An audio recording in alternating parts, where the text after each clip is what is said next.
교독하겠습니다. 주 여호와께서 내게 이와 같이 보이셨느니라. 보라, 여름 과일 한 광주리이니라. 그가 말씀하시되 아모스야 내가 무엇을 보느냐.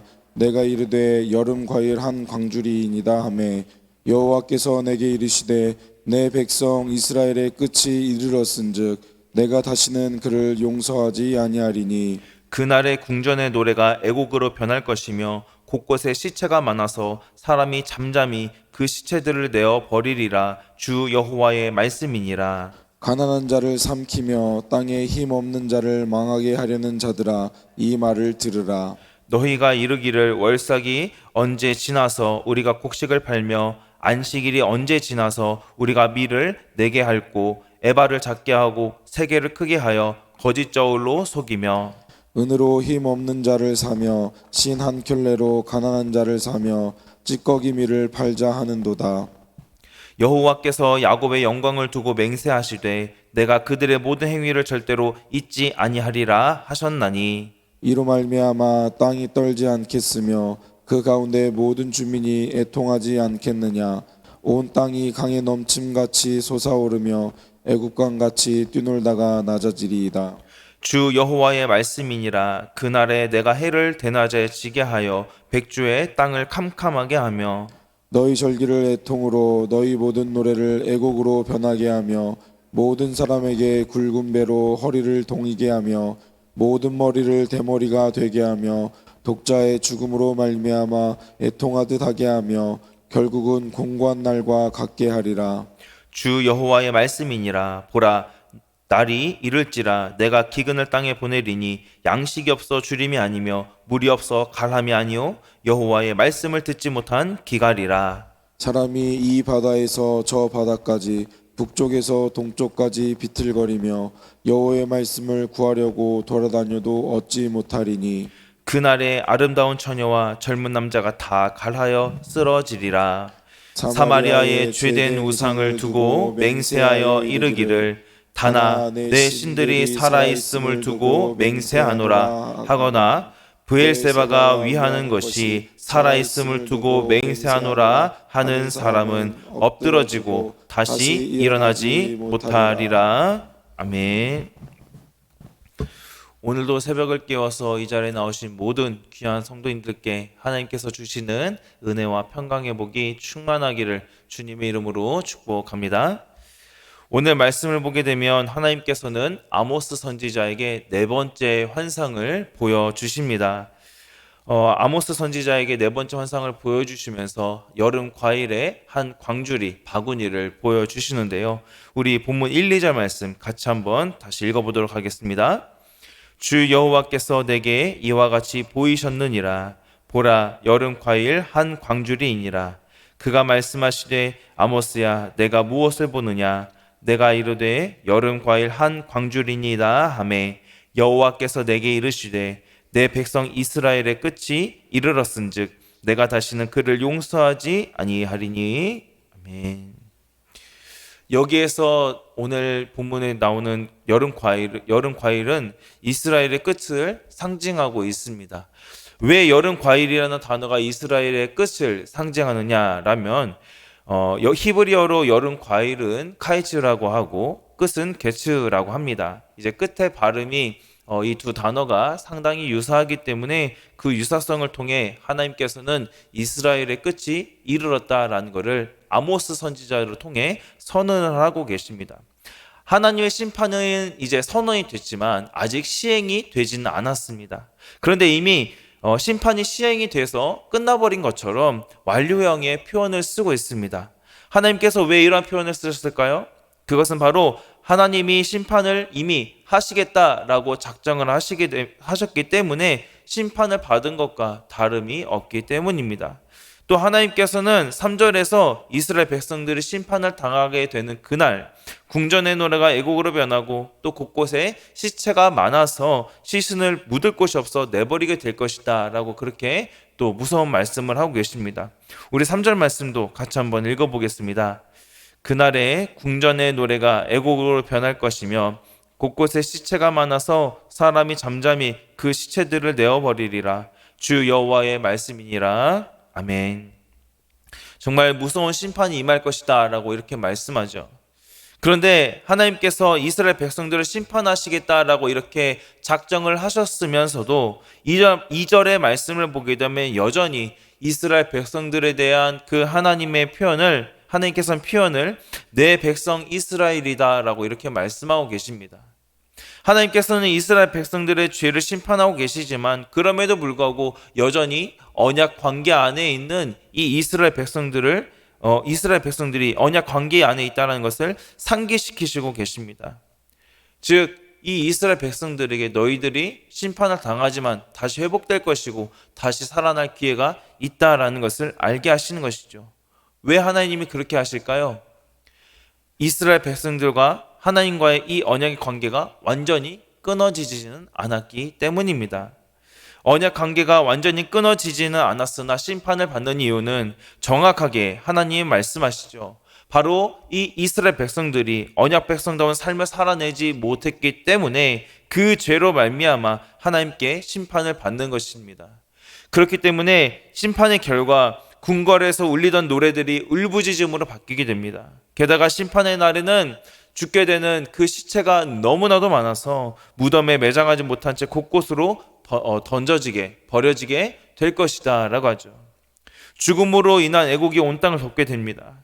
풍성한 수확을 기대해야 했었던 이 이스라엘의 끝이 선포됐습니다.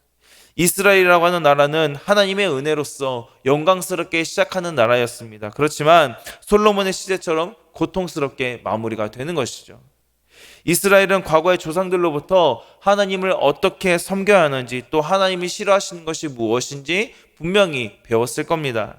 그럼에도 불구하고 이스라엘은 여전히 하나님께서 싫어하시는 것을 여전히 계속해서 했고 하나님 무엇을 원하시는지 제대로 바르게 알지 못했습니다. 이스라엘 백성들이 과감하게 버려야 했고 그리고 하나님 앞에 나와서야 했는데 이스라엘 백성들이 과감하게 버려야 했던 것은 바로 죄였습니다. 죄를 버리지 못하고 하나님 앞에 온전히 나오지 못했던 것이죠. 하나님 나라의 언약 백성으로서 하나님과 동행하며 살아야 하는 이 이스라엘은 하나님을 배반하는 우상 숭배의 죄에 빠졌던 겁니다. 그런 그들에게 하나님께서는 또 행한 대로 심판하시겠다라고 말씀하시는데요. 이스라엘이 또 하나님 앞에 우상 숭배를 하는 죄 외에도 어떠한 잘못을 했는지, 어떠한 죄를 지었는지 우리 4절에서 6절까지 말씀 같이 한번 읽어보겠습니다. 가난한 자를 삼키며 땅에 힘없는 자를 망하게 하려는 자들아, 이 말을 들으라. 너희가 이르기를 월삭이 언제 지나서 우리가 곡식을 팔며 안식일이 언제 지나서 우리가 밀을 내게 할꼬, 에바를 작게 하고 세계를 크게 하여 거짓 저울로 속이며 은으로 힘없는 자를 사며 신 한 켤레로 가난한 자를 사며 찌꺼기 밀을 팔자 하는도다. 아멘. 4절을 보면 이스라엘에게 들으라 라고 말하고 있죠. 이 말씀을 들어야 할 대상은 바로 이스라엘의 지도자들로서 궁핍한 자들을 짓밟고 땅의 가난한 자들을 망하게 하는 자들이었습니다. 이 이스라엘은 하나님께서 말씀으로 다스리시는 나라입니다. 하나님께서 역사하시는 나라이죠. 그런데 지금 이스라엘의 상황을 보면 어떻다는 겁니까? 세상의 논리인 약육강식의 법칙이 이스라엘을 지배하고 있습니다. 속임수가 지금 이스라엘에 만연한 것이죠. 지도자들로부터 하나님의 말씀을 따르지 않고 자기들 마음대로 행하면서 우상을 숭배하고 세상 나라의 약육강식 그 법칙을 가져와서 그 법칙 아래에 일부 상류층 사람들이 가난하고 힘없는 자들을 지배하고 망가뜨리고 있었던 겁니다. 그러면서도 이렇게 죄를 짓는 와중에도 이들은 율법 준수는 철저했던 것 같습니다. 율법에 규정되어 있는 안식일 뿐만이 아니라 관습에 따라서 월삭에도 일을 하지 않았었고 매 절기를 지키며 열심히 갖가지의 재물을 바쳤습니다. 그 덕으로 경제적인 번영을 누린다라고 이들은 완전히 잘못된 생각을 하고 있었습니다. 게다가 이들은 빨리 안식일과 월삭이 지나가기를 굉장히 고대했습니다. 왜냐하면 안식일과 월삭에는 일을 하지 않았기 때문에 이 안식일과 월삭이 이윤을 창출하는, 그러니까 곡식을 수확하는 데 있어서 정말 큰 방해물이다라고 그렇게 생각을 했습니다. 곡식을 통해서 자신들이 원하는 이윤을 남기기 위해 이러한 생각까지 하게 된 것이죠. 하나님께서 이 하나님의 백성들에게 안식일을 주신 이유가 무엇입니까? 바로 인간의 필요는 모두가 하나님에게서 나온다라는 그 사실을 가르쳐 주시기 위해서입니다. 그러나 이들은 안식일과 월삭을 지키기는 지키되 안식일이나 월삭의 정신까지 온전하게 갖추고 있지는 못했던 겁니다. 형식만 남아버린 것이죠. 심지어 더 많은 이득을 얻기 위해서 곡물을 팔게 할 때는 에바를 작게 해서 곡물을 달았습니다. 여기에서 에바는 바구니를 뜻하는데 이 에바를 정상적인 기준의 바구니 크기가 아니라 더 작은 바구니를 가지고 와서 그 바구니를 가지고 곡물을 달았다는 겁니다. 즉 크기가 큰 바구니나 작은 바구니나 똑같은 값으로 속여서 이스라엘 백성들에게 팔았다는 겁니다. 또 물건값을 받아야 할 때는 세겔 무게를 속여가지고 늘려서 제값보다 더 많이 받았습니다. 장사하는 사람에게 있어서 그 정직이 어디에서 나타나겠습니까? 장사하는 사람들의 공의는 정확한 저울추로 나타나야 하는 겁니다. 그러나 장사하는 자들은 저울추를 자기들의 임의대로 조작하여서 더 많은 이득을 얻었습니다. 또 무게를 늘리고 양이 많아 보이게 하기 위해서 정상적인 밀 안에 밀 찌꺼기까지 섞어서 가난한 이들에게 팔았다라고 합니다.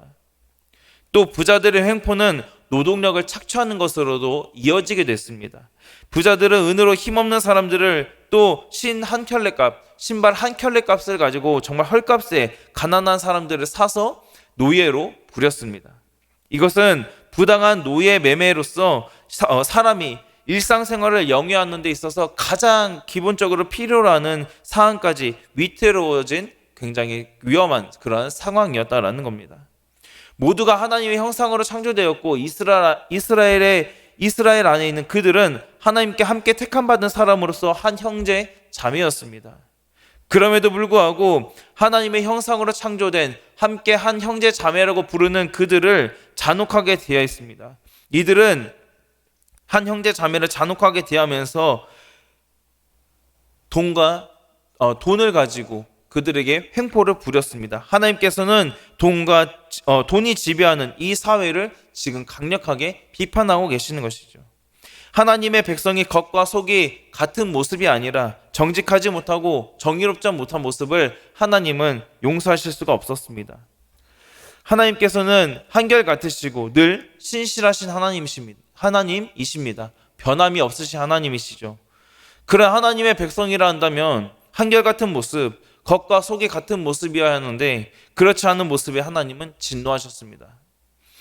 이스라엘은 신앙인이라고 하면서도 죄가 일상인 사회를 살고 있습니다. 즉 껍데기 신앙이었던 것이죠. 종교적인 것은 다 지키면서도 거룩한 척을 합니다. 그러나 이들에게 껍데기 신앙으로서 일상에서는 형태만 남은 모습으로 믿지 않는 사람들, 이방인들과 똑같이 그렇게 살아갔다라는 겁니다. 부자들이 가난한 자들을 돌보지 않고 짓밟는 모습을 하나님은 절대로 기뻐하시지 않았다는 겁니다. 그래서 7절을 보게 되면 하나님은 이스라엘 백성들에게 야곱의 교만으로 인하여 심판을 맹세하고 계십니다. 오늘 본문에 나타나고 있는 이 야곱의 야곱의 영광이라는 것은 두 가지의 의미가 있습니다. 첫 번째는 바로 하나님 자신을 가리키는 말이고 두 번째는 역설적인 의미를 지니고 있습니다.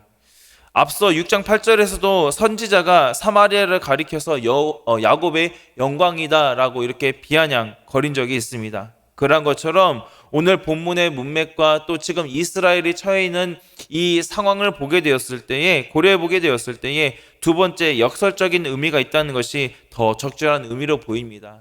그러니까 본문에 나오는 이 야곱의 영광이라는 것은 이제는 이스라엘이 교만함을 고칠 수 없는 것처럼 하나님 심판 역시도 돌이킬 수 없다라는 겁니다.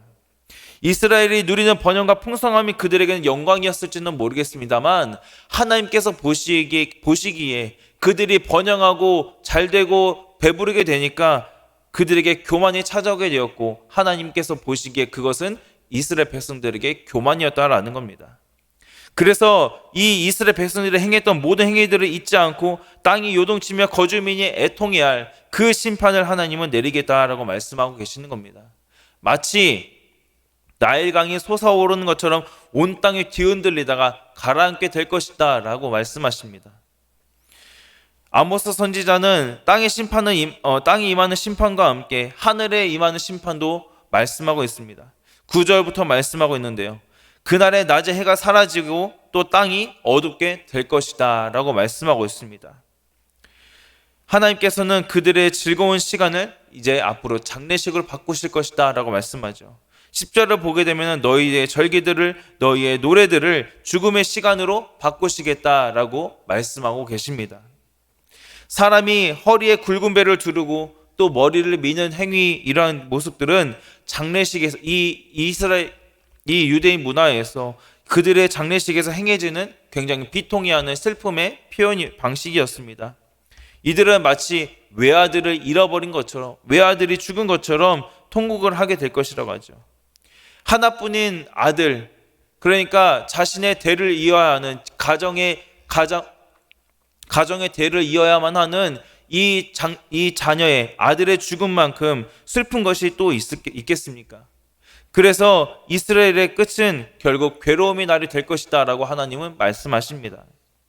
그동안 가난한 자들에게 괴로움을 주면서 스스로 환희와 기쁨의 시간을 즐겼다 간다면 그들의 마지막은 반대로 괴로움을 경험하는 날이 될 것이라는 겁니다. 그런데 안타깝게도 더 비참한 재앙이 다가온다고 합니다.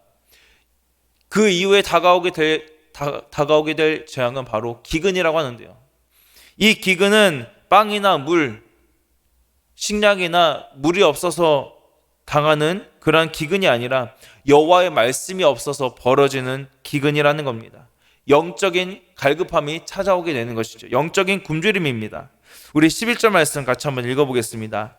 주 여호와의 말씀이니라. 보라, 날이 이를지라. 내가 기근을 땅에 보내리니 양식이 없어 주림이 아니요 물이 없어 가람이 아니요 여호와의 말씀을 듣지 못한 기갈이라. 아멘. 하나님의 말씀을 듣지 못하여서 영적인 갈급함, 영적인 굶주림에 처한 이 사람들이 물을 찾아 헤매는 것처럼 여호와의 말씀을 찾아다닐 것이다 라고 말씀합니다. 그것도 이 바다에서 저 바다까지, 북쪽에서 동쪽까지 비틀거리면서 온 땅을 찾아 헤맨다 라고 말씀하죠. 그러나 어디에 가서도 이들은 하나님의 말씀을 들을 수 없다 라고 합니다. 그 결과로서 가장 활기가 넘쳐야 하고 가장 아름다운 시기에 있어야 할 처녀들과 젊은이들이 하나님의 말씀을 듣지 못하여 그 갈증으로 인해 쓰러지게 될 것이다 라고 합니다. 그 이유에 대해서 사마리아가 그들의 죄를 두고 맹세했기 때문이라고 하죠. 그들은 단의 신이 살아있음과 브엘세바의 신이 살아있음을 두고 맹세하는 자들이었습니다. 단의 신은 여기에서 그곳에 세워진 금송아지를 말하고 브엘세바의 길은 순례길로서 그곳의 제사와 관련이 있었습니다. 그러니까 이 사람들은 바로 제2에 두고 맹세를 하고 있었다라는 겁니다. 이스라엘 백성들은 완전히 잘못된 종교적인 행위에 심취해 있었다라는 것이죠. 그것이 바로 이 이스라엘의 주된 죄였습니다. 그래서 이 이스라엘은 앞으로 심판을 통해 쓰러지게 될 것이고 넘어져서 다시는 일어나지 못하게 될 것이다 라고 하나님은 말씀하십니다. 네 번째 환상에서 절대로 용서하지 않겠다라고 하셨던 그 하나님의 심판이 결국 다시는 일어나지 못할 정도의 파멸로 마무리될 것을 경고하고 있습니다. 이스라엘이 망하게 된 이유는 다른 것이 아니었죠. 바로 하나님이 보시기에 복이 아니라 죄를 키운 결과였습니다. 기회가 있을 때에 이스라엘은 하나님 앞에 돌아갔어야 합니다. 그런데 그렇게 하지 않았죠. 나는 하나님 앞에서 이스라엘 백성들의 이러한 모습을 보게 되었을 때 오늘날 나는 과연 하나님 앞에서 내가 복받을 만한 삶으로 나아가고 있는지, 아니면 하나님과 나 사이의 관계를 방해하고 있는, 지금도 내가 여전히 끊지 못하고 있는 죄가 있진 않은지 한번 우리는 살펴보아야 합니다. 그 죄가 나와 하나님과의 관계를 망치도록 그대로 내버려 둬서는 절대로 안 된다는 것이죠. 우리가 오늘 본문을 보면서 하나님과 이스라엘의 관계를 단절시키고 하나님이 심판하시게 만드는 것은 이스라엘이 하나님께 지은 죄 때문이라는 것을 우리는 늘 기억해야 합니다. 죄가 만연한 세상을 살아가고 있었던 이 이스라엘은 점점 하나님 백성으로서의 정체성을 잃어갔습니다. 하나님을 섬기지 않고 우상만 숭배하다 보니까 하나님에 대한 껍데기만 남아서 정직과 공의를 잃어버리게 되었죠. 이스라엘은 정의와 공의의 열매 대신에 불의의 열매를 맺게 되었습니다. 여름 과일처럼 탐스러워 보이긴 하지만 결국 그 열매는 죄의 열매뿐이었던 것이죠. 그들은 가난한 자를 속이고 그리고 땅에 힘없는 자들을 망하게 했습니다. 끝이 없는 탐욕을 통하여서 순진한 백성들을 속여서 그들의 배만 불려서 부당한 이득을 챙겼죠. 성전에서의 모습과 일상이 다른 이 위선과 기만은 불의한 백성이 맺은 바로 대표적인 열매라고 볼 수가 있습니다. 우리는 일상에서 어떤 모습 열매를 맺어가고 있는지 한 번쯤은 생각해 볼 필요가 있습니다. 하나님께서 기뻐하시는 모습의 열매는 정직과 공의의 모습이고 정직과 공의의 열매를 우리가 맺어가기를 원하십니다. 왜 그렇습니까? 바로 하나님께서 아까도 제가 앞서 말씀드렸듯이 하나님은 정직과 공의의 하나님이시기 때문입니다. 내가 장사를 하든지 회사에서 일하든지 사업을 하든지 내가 있는 그곳에서 누군가를 속이면서 나의 부당한 이득을 챙기고 배를 불리는 일은 우리에게 절대로 없어야 하겠습니다. 하나님이 보시기에 가증하고 위선적인 것이기 때문이죠. 부당하게 챙긴 물질을 가지고 하나님 앞에 드린다 할지라도 하나님은 절대로 그것을 받으시지 않습니다. 또 우리가 다른 사람을 대하는 감정과 여러 가지의 모습을 생각할 때도 마찬가지입니다. 다른 사람을 우리가 대하게 될 때에 나의 겉모습과 또 마음이 그 사람을 향하여 같은 모습이어야 된다라는 것이죠.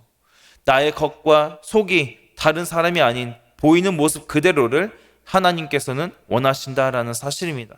그것이 바로 우리가 또 역시 하나님 앞에서 지켜야 할 정직 중에 하나이겠죠. 세상은 그리스도인의 한결같은 모습을 원합니다. 바로 하나님의 말씀을 들었으면 그 말씀대로 살아가는 것. 그것을 세상 사람들은 우리 교회를 향하여 우리 예수님 믿는 사람들을 향하여 원한다라는 것이죠. 우리가 한결같은 모습으로 하나님의 말씀을 붙들고 그 말씀대로 살아가게 되었을 때에 우리는 신실하시고 정직하신 그 하나님을 우리의 삶에서 반드시 드러낼 수 있게 될 것입니다. 가장 중요한 것은 방금 말씀드렸던 것처럼 하나님의 말씀으로 살아가게 될 때에만이 우리는 그 하나님의 정직을 드러낼 수 있습니다. 사람이 떡으로만 사는 것이 아니라 하나님의 말씀으로 산다고 하셨기 때문에 궁극적으로 하나님 자녀에게 필요한 것은 무엇보다 역시 말씀이라는 사실입니다. 나라 이스라엘과 나라의 미래인 젊은이들의 소망이 어디에 있겠습니까? 바로 하나님의 말씀에 있다라는 사실입니다. 우리의 귀에 하나님의 말씀 또 복음을 들려주시고 말씀을 통해 죄를 깨닫게 하시는 그 이유가 무엇이겠습니까? 이스라엘은 더 이상 하나님의 말씀을 들을 수 없어서 회개의 기회조차 사라졌지만 이 말씀을 교훈 삼아 기회가 있을 때에 우리가 회개하고 하나님 앞에 온전한 모습으로 설하는 것입니다. 이 나라와 국민의 미래 역시 하나님 앞에 온전히 설 때에 하나님 말씀 앞에 서게 될 때에 하나님께서 온전하게 붙들어 주시고 세워 주신다라는 겁니다. 그렇기 때문에 이 나라와 민족이 우상을 향해 달려가고 자신을 사랑하며 이기적인 모습으로 살아가도 우리 예수님 믿는 사람만큼은 달라야 합니다. 어떻게 달라야 합니까? 예수님 믿는 우리가 온전히 하나님의 말씀을 근거로 정직하게 행해야 한다는 것입니다. 그리고 기도하며 나라와 미래의 소망이 하나님께 있음을 우리가 인정하고 형식만 남은 것이 아니라 진정으로 주님을 붙들고 주님의 말씀대로 우리가 살아가게 될 때에 주님을 의지하게 될 때에 하나님이 역사하신다는 사실을 기억하시고 오직 주님의 백성다운 그런 귀한 모습으로 살아갈 수 있는 그러한 저와 여러분이 되기를 주님의 이름으로 간절히 소망합니다. 하나님, 세상이 하나님의 뜻을 거스르며 모든 사람들이 세상을 따라가 멸망의 길을 간다 할지라도 우리는 오직 주님만 바라보기를 간절히 소망합니다. 어지러운 이 세상 속에서 오직 진리이고 유일한 길이신 하나님만 붙들게 하시고 하나님의 말씀만 붙드는 우리의 삶이 될 수 있도록 주님께서 함께하여 주시옵소서. 그래서 말씀을 붙드는 우리는 하나님을 거스르는 것이 아니라 세상을 거스르게 하시고 오직 주님의 말씀을 통하여 승리하는 삶이 될 수 있도록 인도하여 주시옵소서. 무엇보다도 눈에 보이는 우상과 내 안에 내면에 하나님을 거부하게 하려는 잘못된 우상들, 내 마음속에 있는 우상들을 거스르고 하나님의 말씀으로 살아가며 주님의 백성다운 삶을 통하여서 하나님의 신실하심과 공의를 드러내는 삶이 되게 하여 주시옵소서. 무엇보다 정직하기를 원합니다. 다른 사람들을 속이는 일이 없게 하여 주시고 정직하시고 공의의 하나님이 나의 하나님이심을 고백하는 자들인 만큼 오직 정직한 모습으로 다른 사람들 대할 수 있도록 하나님 한결같은 모습으로 대할 수 있도록 주님께서 우리들의 마음과 생각을 주장하여 주시고 주님께서 주관하여 주시옵소서. 그래서 우리들의 그러한 모습을 통하여서 하나님의 백성다운 모습으로 나아가 정말 많은 사람들이 우리들의 모습을 보게 되었을 때에 하나님의 살아계심을 또 그렇게 깨달아 아는 은혜의 역사도 일어날 수 있도록 주님 역사하여 주시옵소서. 모든 것 주님께 맡겨드리며 예수님의 이름으로 기도드립니다. 아멘. 우리 함께 이 시간 잠깐 기도하겠습니다. 함께 기도할 때에 말씀 붙들고 기도하겠습니다. 우리가 세상을 따라가는 것이 아니라 세상을 거스르게 하시고 주님의 말씀을 붙들며 주님의 공의를 드러내는 삶을 살아갈 수 있도록 주님 인도하여 주시옵소서. 지금 우리 교회가 현재 직분자 서역서를 작성하고 있고 또 사역 지원서도 작성을 하는 중에 있습니다. 하나님께서 우리 각자에게 주신 사명을 다시 한번 우리가 마음에 새길 수 있도록 주님께 붙들어 달라고 함께 기도해 주시기 바랍니다. 또 우리의 가정과 나라를 위해서 또 다음 세대와 환우들을 위해서 이 시간 주님 한번 찾고 같이 함께 기도하도록 하겠습니다. 주여